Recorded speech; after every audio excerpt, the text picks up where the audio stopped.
I hate you. I hate you. I hate you. Hate you slightly less.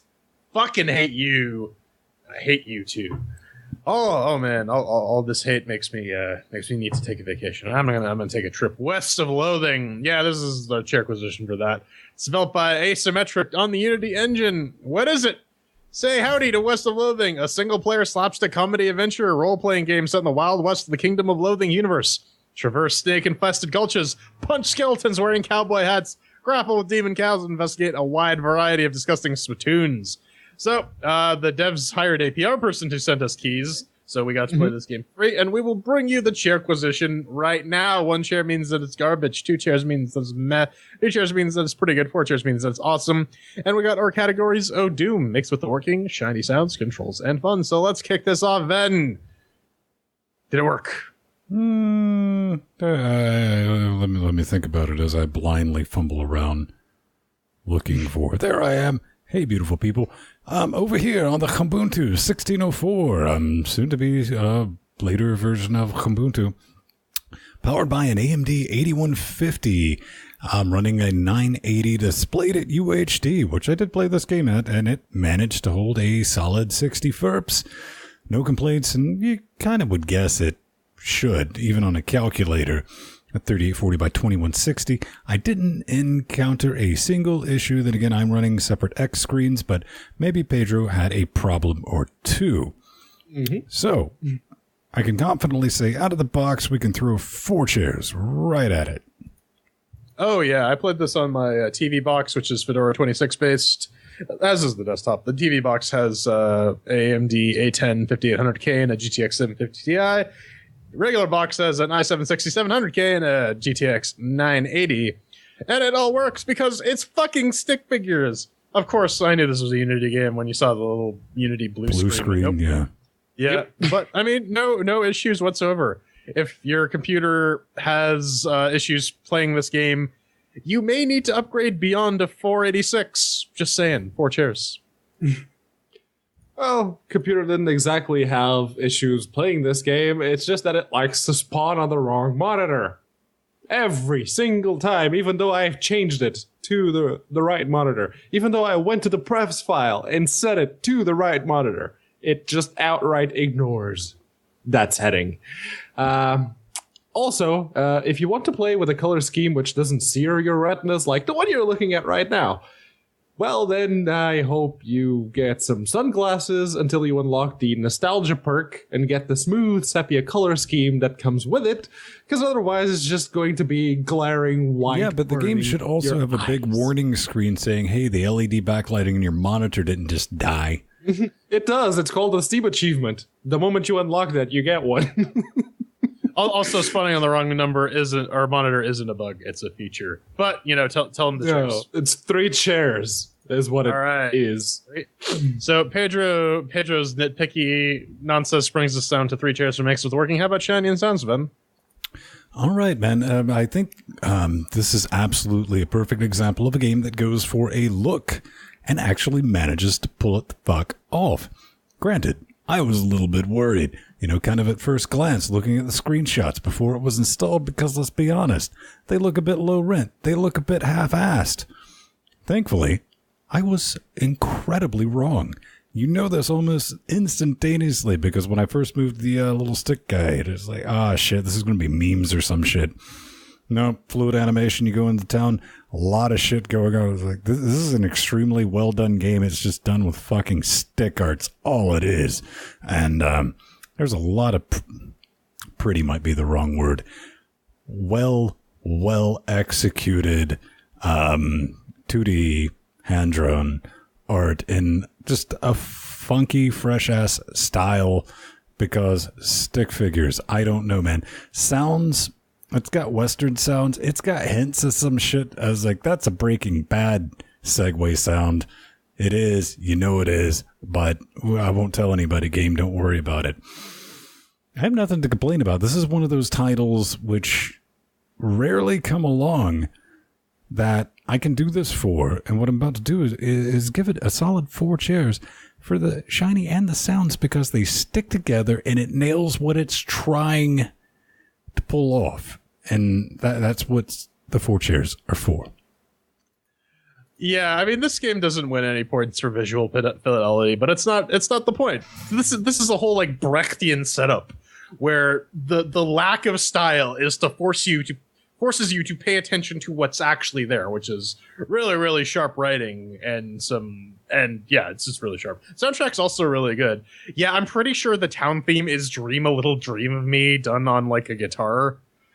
There are lots of like little songs like this is almost a song that I recognize, but it's not quite, probably just to skirt copyright. But yes, it is very, very well done.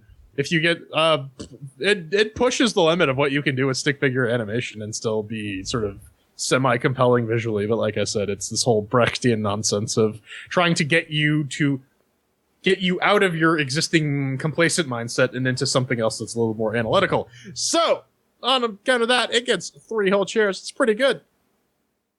Yeah, the only thing I can add here, and it was really the only complaint I have about the aesthetics specifically, is how the combat animations just take for fucking ever. It's like, okay, that's an attack. Just hurry it up. I don't need to be watching it for 10 whole seconds. But I think they kind of realize that because if you go to the options, you get the you get the option to fast forward combat animations by all the way up to 300%. I actually play at 200 most of the time, unless, you know, actually what you're watching right now is at 300%. So yeah, no, I have absolutely no complaints here. I really like the backgrounds. Yeah, they're stick figures, but they're well done, and to me, that means 4 chairs. And because Jordan sticksist, that brings us down to 3. Yes. Thank you. Listen, I just want to stick it to you guys. Mm-hmm. You want to get the controls? All right.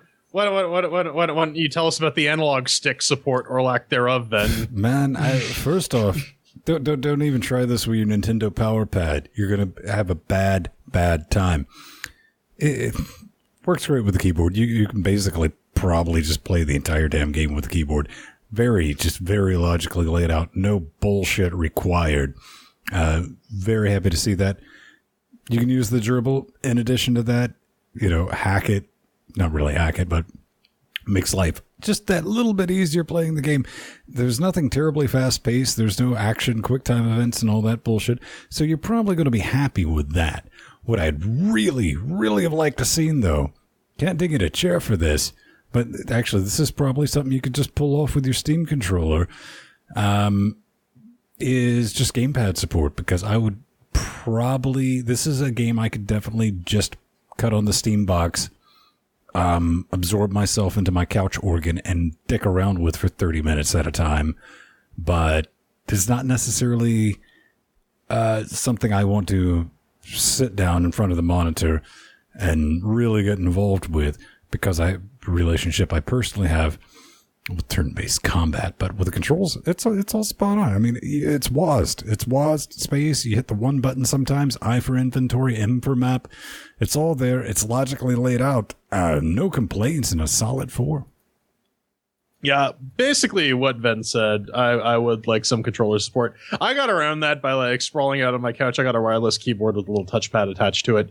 So I was basically sitting in my underwear eating Doritos and playing this game. So it gets 4 chairs. Hang on. There are 4 chairs.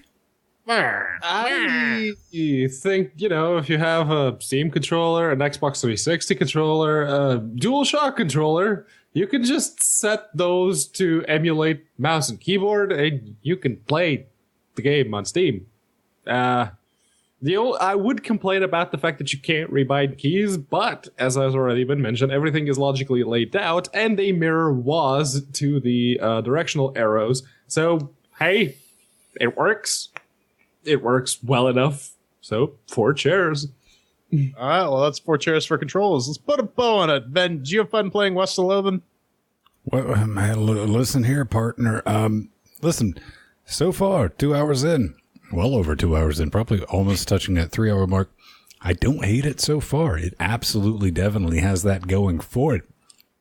It was kind of strange because I've been watching on Thursday streams, Jordan and Sandy They've been thrown down the Crimson Court, and I've been learning, unintentionally learning some stuff about how to play turn-based strategy, like stacking effects and stuff like that. I've been using that, and it's kind of weird having some of that knowledge that I was able to apply to something else. I was like, didn't think that would ever happen. But with this is a role-playing game, RPG. You go west, you do your shit, whatever. That's kind of the whole point. I was kind of scared because I saw the combat, grid-based combat and all that bullshit. But speaking of bullshit, turns out if you add enough of it, just enough genuine bullshittery into the game, I can completely ignore all. It was like, what was it, Daisiga or whatever? That was just so Japana bizarre. That I was like, I don't care it's turn-based combat. This is just so fucked up and sideways. This kind of does that same effect to me. Absolutely don't mind it whatsoever. And it even has options for people like me. It's an auto skill spending point, so I don't have to spend time playing Spreadsheet Simulator 2017. It's got it right. So for a filthy casual like me walking into this, I can sit down, have a good time, laugh at the fucking fart jokes, enjoy the stick animation and the horse with the googly eyes. It's all there. And on top of that, if you want to get into your spreadsheet simulation like these other two dorks, turns out you can do that too. I feel, coming in with that price, and definitely going to keep playing this because why the fuck not? I'll give it why the fuck not 3 chairs. Check that business out. I like it when we actually have a game that doesn't suck. Yeah, I'm a bit of an RPG nerd. I have lots of RPGs, computers, and books. Otherwise, you can believe me when I say, and having written a few as well. This is a really well made RPG. The system is very, very simple to grasp. There's like 3 main stats. Everything is laid out very cleanly. You can very easily figure out what the hell it is you're doing. And it's deep and robust, despite being very, very simple. I think my favorite part of it is like the trait system, because it actually rewards you for taking different approaches in the game by giving you neat little things that will change how your character plays. So you can like enchant skulls and bones and like summon zombies and shit like this. I've doubled down on necromancy, so I have a bunch of traits now that nuke my stats. But it doesn't matter because I can summon 1 million skeletons and just overrun things. It's pretty great. I'm quite a fan of it. And so here's the thing. The game is fairly transparent insofar as it devolves into a non-stop string of fetch quests. There's even an area where you basically have to be a bureaucrat for about 3 days. Oh, Ghostwood. Oh. Ghostwood is rough. I got through that entire fucking thing. That took a while. There's also a lot of like skill puzzles too that actually require you to brain on things, which is really cool. Like in the graveyard, I went through all the puzzle things and I got 1,000 meat out of it. That's the other thing I love about this game. The money is meat. It's great. Mm-hmm. Yeah, the game for sure has a wicked sense of humor, and it just spills through everything. The item descriptions, the dialogue, the enemies, the names of things. It's by far like the thing that will just keep you coming back. The open world aspect is nice too, because you can just kind of wander around and discover things, and you'll be like, oh, I filled out this area. I've done everything that I need to do. Oh, there's some more stuff. Plus, you always got to unlock skills or find items that'll make you backtrack and give you other cool stuff. It's very well done. I am a big fan of this game.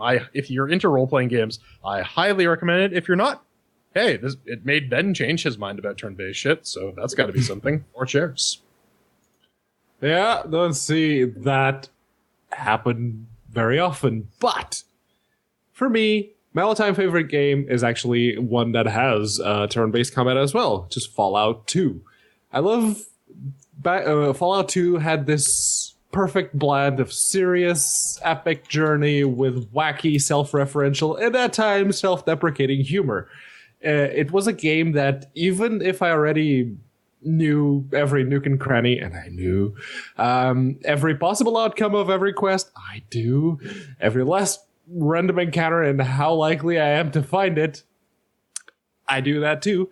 I am always going to keep going back to it. Not for the sake of nostalgia, but because to me that game represents the epitome of something which manages to be great despite its technical shortcomings. It's I guess worst of which would be the fact that Bethesda now owns the rights to it and it's not on Linux. Now, West of Loathing, going back on track, West of Loathing is on Linux, and even though it's actively trying to parody itself and other games in its genre, like Fallout 1 and 2, it comes out with a stick figure aesthetic. It succeeds at recreating exactly what I liked about Fallout 2. Those old games didn't have great visuals either, so they made up for it in awesome storytelling. And West of Loathing slaps around with as many storytelling tropes as it possibly can, and still manages to be an interesting and compelling game. Remember, if you've been watching us long enough, you probably remember my old spiel about aesthetics, narrative, and mechanics in video games. West of Loathing is a game where the narrative is king, but they still manage to integrate proper video game mechanics into said narrative. Jordan's already mentioned that. At the same time, they give you, the player, enough agency to generate your own player-driven narrative alongside the game's pre-written plot. It's awesome and appalling at the same time that a parody video game manages to be better than 99% of all straight-faced quote-unquote games coming out these days. If Hollow Knight hadn't come out this year, West of Loathing would be my GOTY 2017 right now. 4 chairs. Well, that tallies up to about 3 whole chairs. I had about time to read through the entire fight section of Burning Wheel, which, if you know about that game, you know that took a long time. But anyways, 3 chairs for fun, tally everything up. That's 3 chairs for West of Loathing. I think it's pretty unanimous here. Buy this game. It's good. It's really good. Yeah, I mean, come on, $10.99, and how many hours of gameplay do you think's in here? I would probably guess maybe 15 to 20 hours. I'm only at 6 or 7. It's a great little... It takes a while. Yeah, I mean, you can go from fuck around game to, serious business. Mm-hmm. You're playing a very serious, well done RPG that just happens to be with stick figures, and you learn about cow punching. Yep. And digging through spittoons. Yeah. Same as shit. And it's, this year so far, there have been 3 games that I really, really enjoyed. There was Dirt Rally, Hollow Knight, and now West of Loathing. Good fucking game. Well done, Asymmetric, but then again, well, I already enjoyed Kingdom of Loathing back in the day. So, yeah, comes to no surprise that I enjoyed this one as well. Oh yeah, no, this kind of came out of nowhere. I gave this a look. It's like, oh, this might be all right. And then, 7 hours later, it was about like 3:00 in the morning when I stopped playing last night, and I'm like, oh, it's one of these. All right, well, time to get some sleep and play some more of it. So, West of Loathing, good game. Buy it.